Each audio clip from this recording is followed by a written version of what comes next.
So the title of our message this morning ay familiar sa lahat sa atin, ang patungkol sa flood dito sa chapter 7, Genesis chapter 7. So in our study dito po sa Genesis, we finish ang unang 6 chapters. Nakita natin po ang kahangahangang gawa ng Panginoon sa paglikha niya sa lahat ng bagay. And it was good, palaging good. And amazing, kahit po tayo ay good, ginawang mabuti, nang ginawa niyang actually very good nang ginawa tayo ng Diyos. You are wonderfully and fearfully made. Kaya kung magsabi po sa iyo, pangit ka, balik mo po sa Genesis. Wala akong pakialam sa opinion mo, ang pagtingin ng Diyos ang mahalaga sa akin. Amen? Labi na kung may relasyon ka sa Ginoo. So, nakita natin ang special favor ni God sa tao sa Genesis chapter 2 and sa Genesis chapter 3. We saw na ang pangyayari, ang pinakamalungkot na pangyayari sa kasaysayan sa sangkatauhan, ang pagpasok po ng kasalanan sa mundo through sa isang tao. Interesting, sa Book of Romans, hindi sinisi ang babae, kundi ang pagpasok ng kasalanan ay isinisi sa lalaki sa pamagitan ng isang tao, si Adan. And so, because ang kasalanan ay pumasok, then pumasok din po ang kamatayan. Sa Genesis chapter 4, nakita natin ang kwento ng dalawang magkapatid na nagngangalang si Cain at si Abel. So, we saw ang pagkakaiba ng kasalanan at biyaya ng Diyos sa pamilya ng tao and ang kasalanan ng tao. But also ang biyaya ng Diyos sa kabila ng pagkakasala ng tao. And so sa Genesis chapter 5, nakita natin ang kamatayan na nangyari. So nang sinabi ng Diyos na kapag ikaw ay lumabag, then ang mangyayari ay kamatayan. So pumasok ang kamatayan, nangyari ito even sa godly na lineage ni Seth. And sa Genesis chapter 6, nakita natin ang pagdami and ang kasukdulan. Naging worse ang tao, lumala ang kasalanan sa mundo bago ang baha. Nagsimula ang kwento ni Noah sa Genesis chapter 6 verse 9. And in our last study po, nakita natin ng malinaw na ang larawan about sa paghahatol ng Diyos sa huling henerasyon ng sinaunang mundo na nagmula kay Adan. Nakita natin ang righteousness, ang pagiging righteous ni Noah, ang matinding kasamaan ng mga tao sa lupa, and ang plano ng Diyos na i-destroy ang mundo sa pamamagitan ng baha. Ngunit iniligtas ni God si Noah at ang kanyang pamilya sa loob ng arka. And this will bring us sa chapter 7. Dito mismo sa chapter 7 mismong nangyari or ang mismong pangyayari ng baha. May I invite everyone to stand up as we read the Word of God? Sundan niyo po ko. In fact, salitan po tayo. Ako po mauna. Salitan po tayo ng bersikulo. Basahin ko po sa verse 1. Sinabi ni Yahweh kay Noe, pumasok kayong mag-anak sa barko, sa lahat ng tao'y ikaw lamang ang nakita kong namumuhay ng matuwid.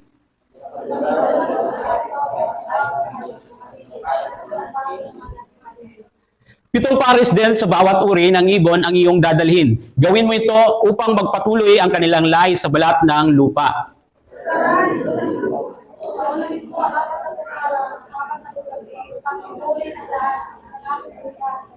At ginawa nga ni Noe ang bawat iniutos ni Yahweh.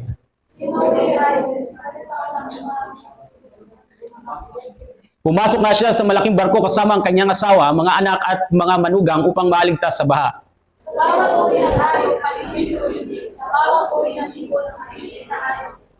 Ay nagsama siya sa barko ayon sa utos ng Diyos. Si Noe, 600 taong gulang na noong 17 araw ng 2 buwan, nabuksan ang lahat ng bukal sa ilalim ng lupa. Nabuksan din ang mga bintana ng langit. Pumasok noon sa barko si Noe at ang kanyang asawa, kasama ang kanilang 3 anak na lalaki na sina Shem, Ham at Japhet at ang kanilang asawa.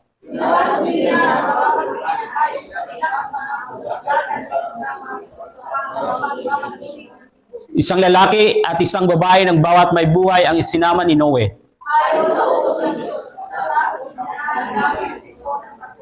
40 araw na bumaha sa daigdig. Lumaki ang tubig at lumutang ang barko.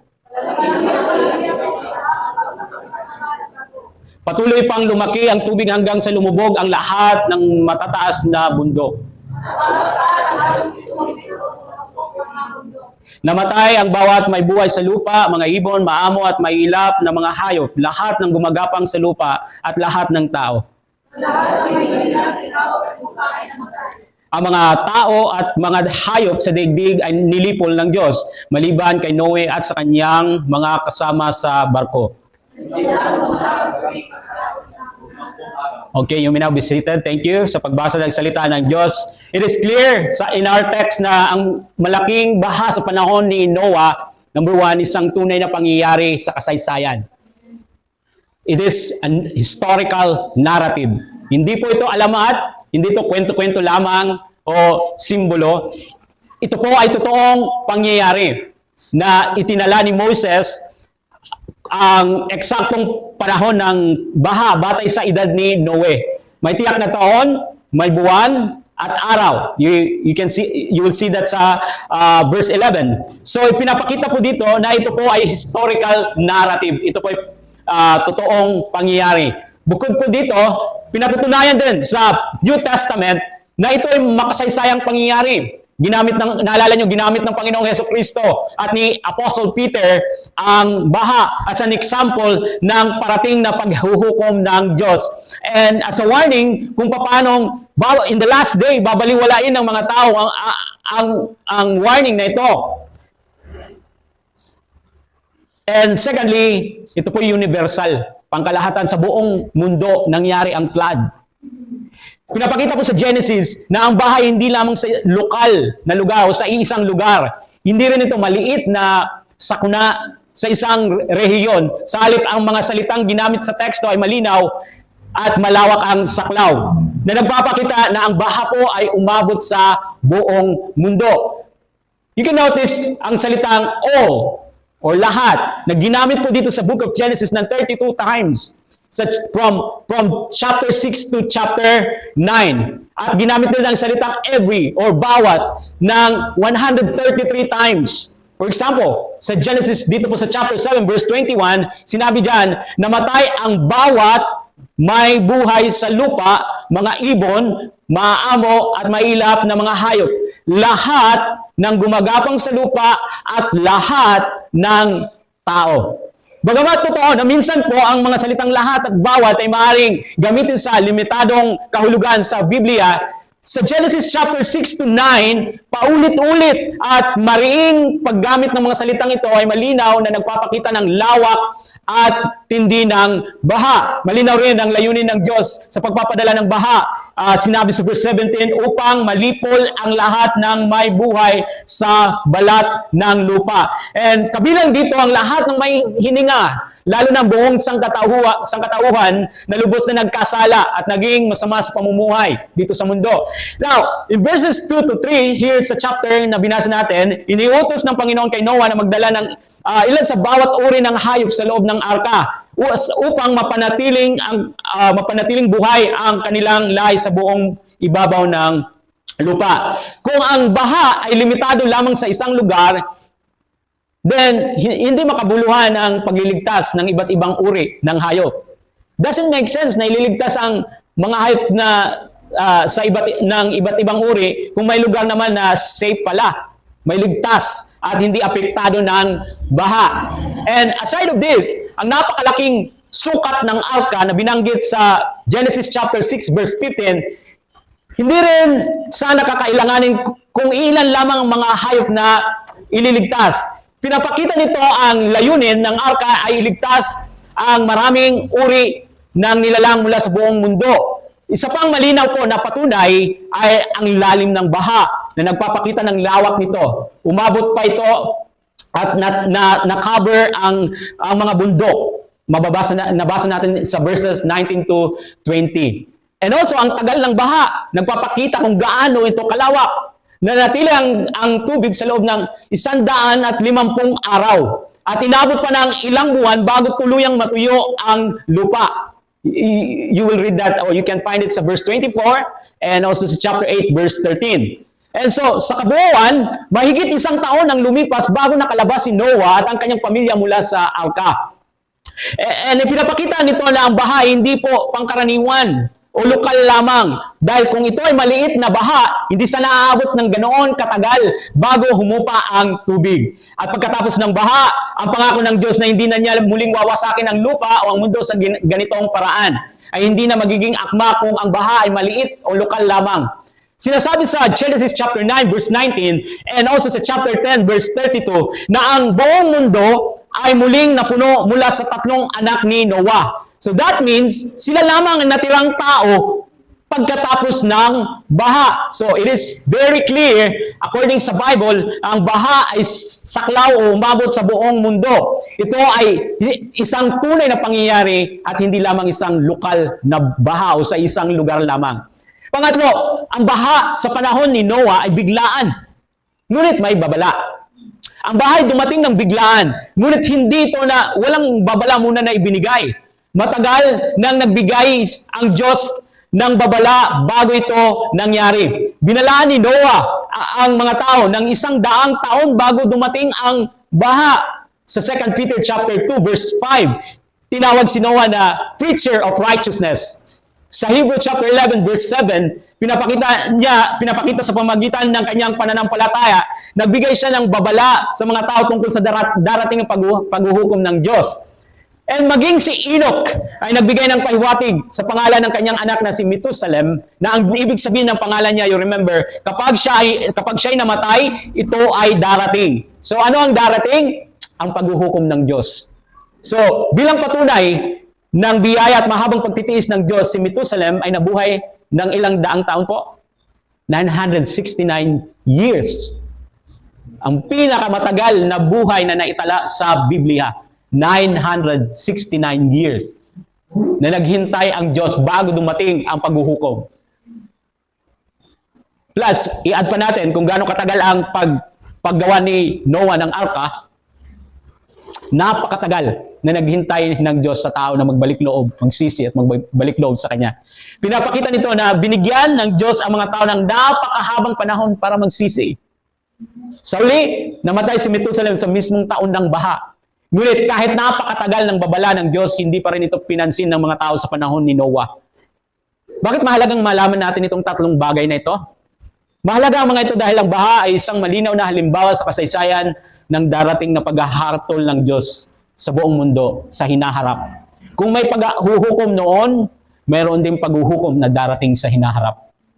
Malinaw na itinuturo ng kasulatan na darating ang panahon ng muling hahatulan ng Diyos ang sanlibutan. Gaya ng baha sa panahon ni Noah, ito rin ay magiging isang tunay at tiyak na pangyayari sa kasaysayan. Sinabi ni Paul sa Acts chapter 17 verse 31, sapagkat itinakda na niya ang araw ng paghuhukom sa sanlibutan at ito'y buong katarungan niyang gagawin sa pamagitan ng isang tao na kanyang hinirang. Pinatunayan niya ito sa lahat ng muli niyang binuhay ang taong iyon. So ang judgment ay tiyak na mangyayari. So tulad ng katiyakan ng muling pagkabuhay ni Jesus Christ, ganun din ang paghuhukom ay tiyak na darating. Ito po ay para sa lahat ng tao. Walang sino mang makakaiwas sapagkat ang bawat isa ay aharap sa hukuman ni Kristo. Darating po ito ng biglaan, ngunit may mga babalang ibibigay bago po ito dumating. 2 Peter chapter 3 verse 10. Ngunit ang araw ng Panginoon ay darating tulad ng isang magnanakaw, biglaan.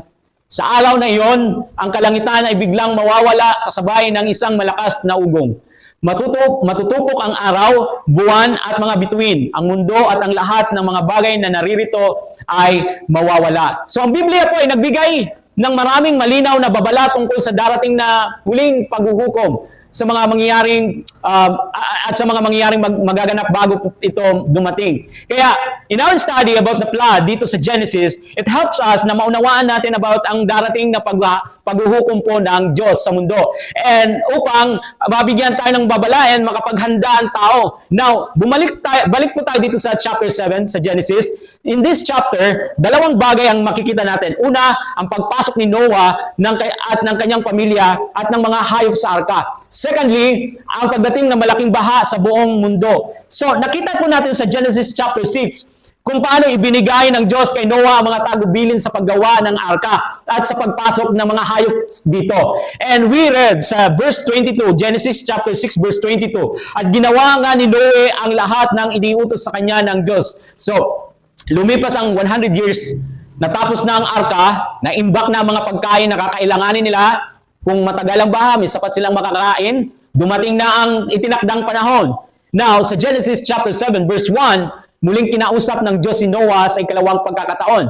And we see here sa verses 1 to 5 na nakita ng Diyos na namumuhay si Noah ng matuwid. So our first point sa ating study is nakita ng Diyos na namumuhay si Noah ng matuwid. Ulitin ko po pagbasa. Sinabi ni Yahweh kay Noe, pumasok kayong mag-anak sa barko. Sa lahat ng tao, ikaw lamang ang nakita kong namumuhay ng matuwid. Magdala ka ng 7 pares sa bawat hayop na malinis at 1 pares naman sa di malinis. 7 pares din sa bawat uri ng ibon ang iyong dadalhin. Gawin mo ito upang magpatuloy ang kanilang lahi sa balat ng lupa. Pagkaraan ng 1 linggo, paulanin ko ng 40 araw at 40 gabi upang lipunin ang lahat ng aking nilikha sa daigdig. At ginawa nga ni Noe ang bawat iniutos ni Yahweh. So, this is the last preparation bago ang baha. Sinabihan ng Panginoon si Noah, pumasok ka sa arka kasama ang iyong pamilya. 7 araw bago dumating ang baha. Tulad ng nakita po natin sa Genesis chapter 6, ang pinakakapansin-pansin po dito ay ang matuwid na pamumuhay ni Noah. Sinabi ng Diyos kay Noah in verse 1, sinabi ni Yahweh kay Noah, pumasok kayong mag-anak sa barko. Sa lahat ng tao, ikaw lamang ang nakita kong namumuhay ng matuwid. So nakita natin sa Genesis chapter 6 na si Noah ay matuwid sa harap ng Diyos. Dahil sa biyaya ng Diyos. Sa Hebrews chapter 11 verse 7, pinapakita na siya ay naging matuwid sa pamagitan ng pananampalataya. Ngunit nakita rin ito sa kanyang buhay. Ang kanyang mga gawa po ay patunay ng kanyang pananampalataya. Dahil sa pagiging matuwid ni Noah, naligtas ang kanyang buong pamilya. Now in verses 2 to 3, dito po sa chapter 7, makikita natin na inutusan si Noah na isama ang mga hayop sa arka. Alam natin mula sa chapter 6 na kukuha siya ng tig-1 pares ng bawat uri ng hayop. Now dito, mas malinaw at mas detalyado ang utos ng Diyos. May tig-1 pares ng mga maruruming hayop at 7 pares naman ng mga malilinis na hayop. Now, I want you to understand na ang malinis at marumi ay hindi tumutukoy sa pisikal na dumi o kalinisan, kundi sa pagiging katanggap-tanggap ayon sa ceremonial standard. Remember, sa kautusan ni Moses, malinaw ang pagkakaibang ito. Mababasa nyo sa aklat ng Leviticus, lalo na sa chapter 11, kung saan madalas gamitin ang salitang ito na clean at saka unclean. Pagkatapos po ng baha, mababasa nyo, o alam nyo na si Noah ay magtatayo ng altar at mag-aalay sa Panginoon mula sa mga malilinis na hayop at mga ibon. Now, sa pagbanggit ng malinis at marumi, ipinapakita ni Moses ang ugnayan ni Noah sa bayan ng Diyos, ang Israel. Pinapakita rin dito yung pattern. May pattern ng Diyos. Ang kanyang mga tao ay tinatawag na maging banal at sumamba sa Kanya. And so it symbolized about holiness, and ang marumi ay pamumuhay sa kasalanan. Okay? So, sa Genesis dito sa text natin, chapter 7 verses 4 to 5, muling pinapakita kung bakit darating ang baha at kung paano tapat na sumunod si Noah sa utos ng Diyos. And so, sinunod ni Noah lahat ng instruction ng Diyos. Pwede sana siyang mag-cheat, na kasi maraming mga gumagawa ng hindi maganda. Pwede sana siyang gawin din yon, may influensyan siya, konti lang sila na godly, siya at ang kanyang family. Pero nanindigan po si Noah sa kung ano ang tama, kung ano ang kalugod-lugod sa Diyos. And so, we examine ourselves. Sa mundong ito, maraming hatak, ang salibutan ay grabe ang hatak sa atin para tayo maging unclean, para tayo ay mamuhay sa pamumuhay na hindi kalugod-lugod sa Diyos. Tayo po ba ay naninindigan? Tayo po ba ay nag-stand sa ating pagiging Kristiyano? Saan man tayo naroroon? Now, verses 4 to 5, pagkaraan ng isang linggo, paulanin ko ng 40 araw at 40 gabi upang lipulin ang lahat ng aking nilikha sa daigdig. At ginawa nga ni Noe ang bawat iniutos ni Yahweh. Notice, ginawa nga ni Noe ang bawat iniutos ni Yahweh. So it shows na ang Diyos ay nagmamasid sa buhay natin. Nakikita niya ang buhay natin. Nagmamasid siya sa kanyang mga righteous people. And remember, I want to remind you na naging matuwid tayo dahil sa katwiran ni Kristo. Hindi dahil sa ating pagiging mabuting gawa. Nang inilagay natin ang ating pananampalataya sa Kanya, tayo ay napatawad at nilinis sa ating mga karumihan at ibinilang niya tayo na matuwid through na kung saan i-credit sa atin sa pamamagitan ni Kristo, ang katwiran. So, tumitingin ng Diyos, nagmamasid siya, and He saves His people. Now, the second thing that I want you to see is ang baha at ang mga naligtas sa loob ng arka, sa verses 6 to 16. Dalawang pangunahing pangyayari makikita po natin, ang pagdating ng baha and ang pagpasok ni Noe at ng kanyang pamilya at ng mga hayop sa arka. Now, sa verse 6, malinaw na binanggit ang eksaktong panahon ng baha. Notice with me, verse 6. Si Noe ay 600 taon nang bumaha sa daigdig. Now, sa verses 7 to 9, makikita natin ang pagpasok ni Noah at ng kanyang family at ng mga hayop sa arka. So, verse 7, pumasok na siya sa malaking barko kasama ang kanyang asawa, mga anak at mga manugang upang maligtas sa baha. Sa bawat uri ng hayop, malinis o hindi, sa bawat uri ng ibon at maliliit na hayop ay nagsama siya sa barko ayon sa utos ng Diyos. Let's continue. Verse 10, pagkaraan ng 7 araw, bumaha nga sa buong daigdig. Si Noe ay 600 taong gulang na noon. Noong 17 araw ng 2 buwan, nabuksan ang lahat ng bukal sa ilalim ng lupa. Nabuksan din ang mga bintana ng langit. Bumuhos ang ulan sa loob ng 40 araw at 40 gabi. Pumasok doon sa barko si Noe at ang kanyang asawa kasama ang kanilang 3 anak na lalaki na sina Shem, Ham at Japet at ang kanilang asawa. Pinapasok din niya ang bawat uri ng hayop, mailap at maamo, lumalakad at gumagapang sa lupa at bawat uri ng ibon. Isang lalaki at isang babae ng bawat may buhay ang isinama ni Noe ayon sa utos ng Diyos. Pagkatapos, isinara ni Yahweh ang pinto ng barko. So, sa Genesis, dito sa verse 17, makikita po natin ang isang malinaw na pahayag tungkol sa pagdating ng baha. 40 araw na bumaha sa daigdig, lumaki ang tubig at lumutang ang barko. So, makikita natin paulit-ulit ang pahayag na baha, pumasok, baha, pumasok, baha. So, paulit-ulit na pahayag na ito. Ginawa ito para ipakita ang dalawang bagay. Ang paghatol ng Diyos sa makasalanang mundo at ang kanyang pagliligtas sa kanyang mga pinili.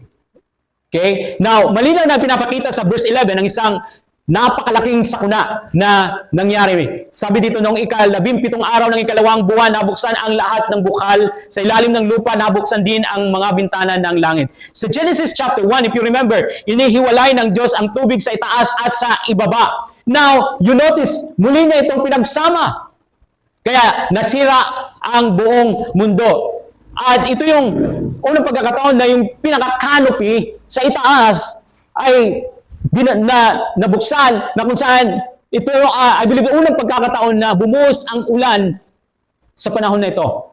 So ngayon, muli niya itong pinagsama mula sa itaas at sa ibaba na tubig pinagsama kaya nasira buong mundo. Ngunit, iingatan ng Diyos at ililigtas ng Diyos ang kanyang mga tao. Tinawag sila ng Panginoon na pumasok sa arka. Noah, pumasok ka na kasama ang iyong pamilya at ang mga hayop. And so siya mismo, you notice dito, nabasa natin, siya mismo, si God mismo ang nagsara ng pintuan para sa kanilang kaligtasan. Kaya malinaw, ang kaligtasan ay nagmumula sa Panginoon. And there will be a time na, okay, this is your last chance. Sa iyong huling pagkakataon, pag na-miss mo yon, then you will face the judgment of God. Now, thirdly, pinadala ng Panginoon ang baha para hatulan ang masasama at linisin ng mundo in verses 17 to 24. So, sa mga verses nito, it is clear that it shows about the great flood as a judgment sa sangkatauhan. And We see also ang sunod na pangyayari. Sunod-sunod na pangyayari. Pumasok si Noah sa arka sa ika-600 taon niya, sa ikalawang buwan, ika-10 araw. Pagkatapos ng 7 araw, nagsimula ang ulan. Umulan sa ika-600 taon, ikalawang buwan, ika-17 araw, sa loob ng 40 araw at 40 gabi. Kahit tumigil ang ulan, patuloy na tumaas ang tubig hanggang sa ika-600 taon, ika-3 buwan, ika-26 hanggang 27 araw, at nagpatuloy ang baha sa loob ng 150 araw. Pansinin niyo ang 4 na bagay. Una, hindi lang tinakpan ng tubig ang mundo, lalo pa itong lumakas, dumami at sobra-sobrang tumaas. Mapapansin niyo yung verses 18 to 19. So natakpan po ang mga bundok at matataas na lugar. Mababasa niyo sa verses 19 to 20. So it shows na talagang napakalaki, napakatindi at makapangyarihan ng paghuhukom ng Diyos. Secondly, makikita ninyo ang pag-emphasize sa pagkamatay ng lahat ng may buhay. Verses 21 to 22, namatay ang bawat may buhay sa lupa, mga ibon, maamo at mailap na mga hayop, lahat ng gumagapang sa lupa at lahat ng tao. Ang lahat ng may hininga sa ibabaw ng lupa ay namatay. Tunay na ang kabayaran ng kasalanan ay kamatayan. Thirdly, pinapakita ng baha na parang ibinalik ang mundo sa kalagayan nito sa verse 2 sa Genesis chapter 1. Na tila isang pag-undo, pagbalik ng nilikha. Sa chapter 1 verse 2 ng Book of Genesis, mababasa nyo, ang lupa ay walang hugis o anyo. Dilim ang bumabalot sa kalaliman at kumikilos ang espiritu ng Diyos sa ibabaw ng tubig. So, sa simula, ang lupa ay walang hugis o anyo. Dilim ang bumabalot sa kalaliman. So, ibinalik. Parang pag-undo dahil sa paghuhukom na dumating. And so dito sa verse 18 sa chapter 7, mababasa natin palaki ng palaki ang tubig habang palutang-lutang naman ang barko. So, ang baha po ay pag-destroy ng lumang mundo at pagsisimula ng bagong mundo. It's interesting na may magkakaroon ng new heavens and new earth pagkatapos ng paghuhukom ng Diyos sa inaharap. Sa Genesis chapter 8 to 9, nang humupa ang tubig at muling dumami ang tao at hayop para itong panibagong simula para sa sangkatauhan at sa buong mundo. Now, pang-apat po, makikita natin ang kaligtasang ibinigay ng Panginoon. Verse 23, sinabi diyan, si Noe at ang mga kasama niya sa arka lamang ang naligtas. Ang naligtas lang ay ang pumasok sa arka bago dumating ang baha. Let me close this sa pamagitan po pagpapaalala sa inyo sa sinabi ni Apostle Peter sa 2 Peter chapter 2 verses 4 to 10. Basahin ko po. Hindi pinatawad ng Diyos ang mga anghel na nagkasala. Sila ay tinapon sa impyerno, kung saan sila ay ginapos sa kadiliman upang doon hintayin ang araw ng paghuhukom. Dahil sa kasalanan ng tao noong unang panahon, ginunaw ng Diyos ang daigdig sa pamamagitan ng baha. Wala siyang iniligtas maliban kay Noe na nangaral tungkol sa matuwid na pamumuhay at ang 7 niyang kasama. Sinumpa at tinupok ng Diyos ang mga lungsod ng Sodoma at Gomora upang maging babala sa masasama tungkol sa kanilang kasasapitan. Ngunit iniligtas ng Diyos si Lut, isang taong matuwid na lubhang nabagabag ng mga kahalayang ginagawa ng masasama noong panahon niya. Naghirap ang kalooban ng matuwid na taong ito sa kasamaang nasasaksihan niya araw-araw habang siya ay nakatira doon.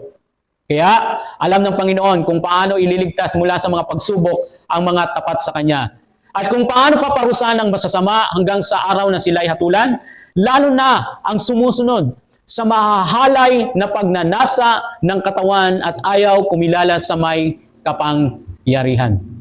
The story about sa great flood, it should encourage us, church, tayong mga nakay Kristo na po, na to remain in Christ, to remain in Him, and mamuhay po ng kalugod-lugod sa harapan ng Diyos.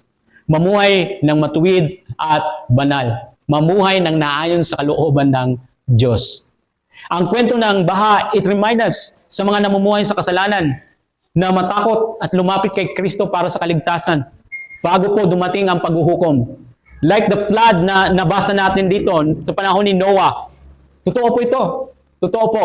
para sa lahat, darating ng biglaan ang paghuhukom ng Diyos. But again, hindi ito dumadating ng walang babala. Nagbigay ng maraming babala ang salita ng Diyos. At ito po ay pinapangaral na sa kalsada, sa social media, lalong-lalo na sa Biblia, kung binubuksan natin. So ito'y naririnig natin ng mga babala mula sa salita ng Diyos. Nakita natin sinabi ng Diyos kay Noah, pumasok ka sa arka. And this is also the invitation para sa iyo, sa buhay mo.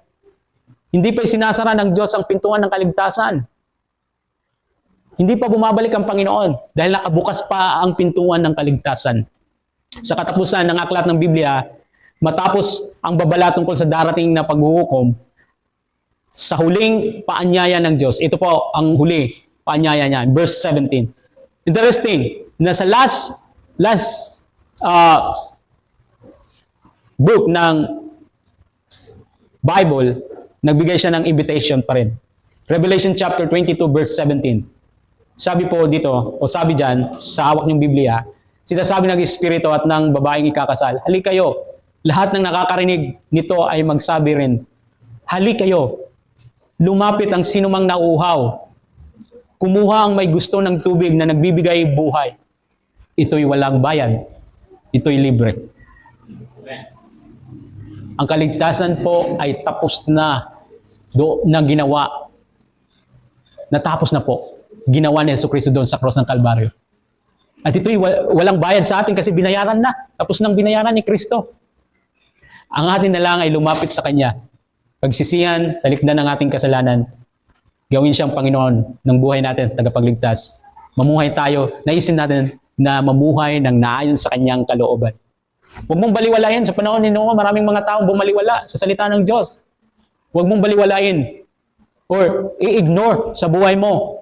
Dahil sa isa sa huling talata ng Biblia, sinabi po dyan sa verse 20, Revelation 22 verse 20, tiyak na nga, darating na ako.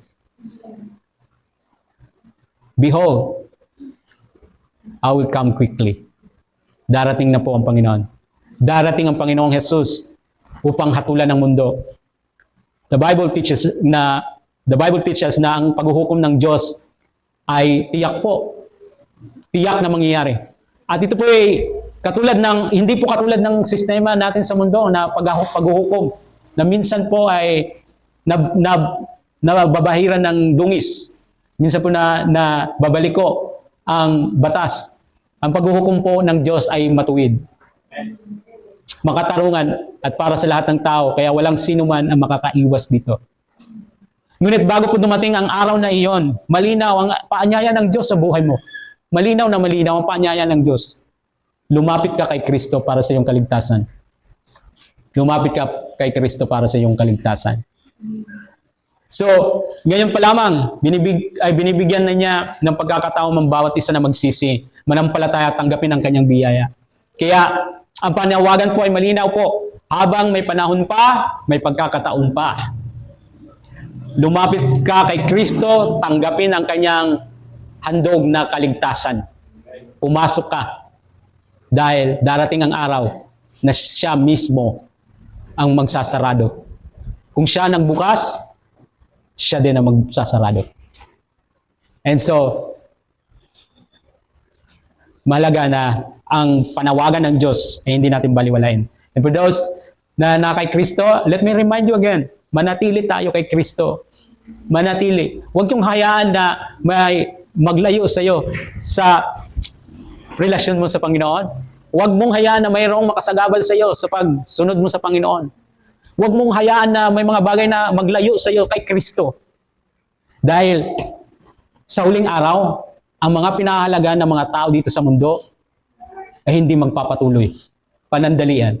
Ang tanging mananatili lamang sa huling araw ay mga bagay na iniaalok sa iyo ni Kristo. Mga bagay na tinanggap mo kay Kristo. So, wag nating hayaan na tayo po ay huminto sa pagsunod kay Kristo. Wag po nating hayaan na tayo po ay humiwalay kay Kristo. Yun po ang pinakang malaking desisyon na pagsisisihan mo sa buhay mo. Kapag ikaw po ay lumayo sa Panginoong Hesukristo.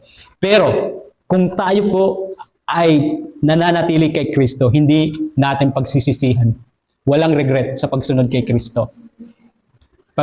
Bagkus po, alam natin na kung tayo ay nananatili kay Kristo, alam natin na tayo po ay safe sa Kanya. Ligtas tayo sa Panginoon. Protektado tayo ng Panginoon. At ang buhay natin, alam natin, kapag tayo nananatili kay Kristo, alam natin na tayo ay blessed. Blessed.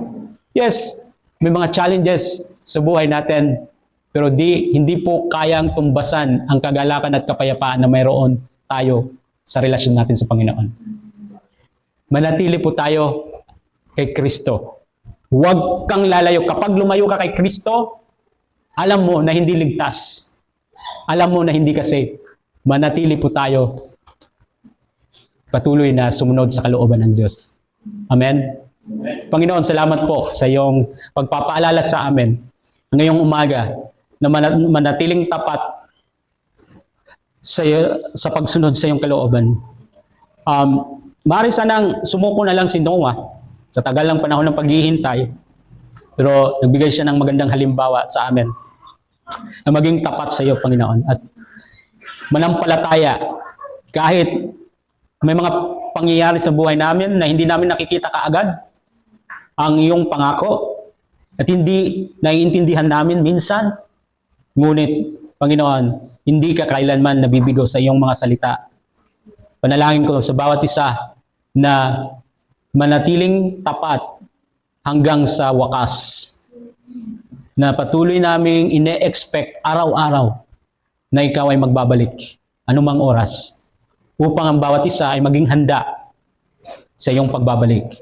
Panginoon, gamitin mo po ang bawat isa na iyong mga anak na nanasa iyo na kay Kristo na maging instrumento ng iyong kalooban na iparating din sa iba ang babala. Na sila rin po ay lumapit sa iyo, na sila rin po ay makarinig. At Panginoon, encourage mo po sila kahit hindi man sila paniwalaan, kahit may mga mag-reject man sa kanila, encourage mo po sila na hindi po huminto sa pagbibigay ng babala dahil nakasalalay po ang kaluluwa at ang aming pananagutan sa aming natanggap. Dahil the more na kami ay binigyan, the more na kami ay magiging accountable sa ibinigay sa amin. And so I pray na bawat isa po ay maging instrumento na kung saan may mga pagkakataon na maibahagi ang mensahe ng kaligtasan. Palakasin mo po sila, encourage mo po na hindi matakot, na hindi mahiya, na mag-encourage po ng mga taong itong dinadala mo sa buhay nila na marinig nila ang mensahe ng kaligtasan, marinig nila ang mabuting balita. Panginoon, salamat sa iyong biyaya higit sa lahat. Kami po ay naligtas sa iyong biyaya. Salamat po sa iyong ginawa para sa amin. Pinupuri ka namin, pinasasalamatan. Sa tanging pangalan ni Jesus. Amen. Amen.